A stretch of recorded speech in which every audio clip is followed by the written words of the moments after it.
Assalamualaikum warahmatullahi wabarakatuh. Di sini saya akan menjelaskan tentang teks cerita sejarah. Pengertian: teks sejarah naskah cerita atau narasi rekaan yang mengandung unsur-unsur sejarah. Ada beberapa unsur nyata, misalnya tokoh, nama tempat, dan peristiwa. Namun terdapat pula cerita yang sifatnya rekaan, misalnya mitos-mitos asal-usul negeri, mitos kedatangannya sebuah agama, dan mitos alegori. Yang berikutnya jenis teks itu ada dua. Yang pertama berdasarkan fakta sejarah dan teks cerita sejarah fiksi. Yang ketiga struktur teks cerita sejarah ada 6, yaitu abstrak, orientasi, kompleks, resolusi, dan koda. Berikutnya ada fungsi teks cerita sejarah ada 4, yaitu rekreatif, instruktif, inspiratif, dan edukatif.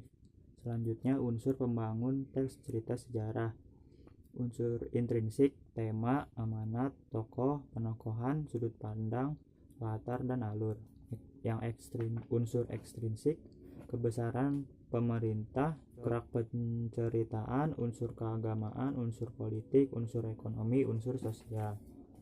Yang berikutnya nilai-nilai teks cerita sejarah ada 5, yaitu moral, budaya, sosial, kepahlawanan, dan religius. Kebahasaan teks sejarah: keterangan adalah fungsi kalimat yang mudah berpindah posisi. Keterangan berfungsi memberi informasi tambahan dalam suatu kalimat. Keterangan dapat mempertegas balik tokoh maupun latar kejadian peristiwa. Yang kedua, kata sifat adalah kata yang menerangkan nomina atau kata benda.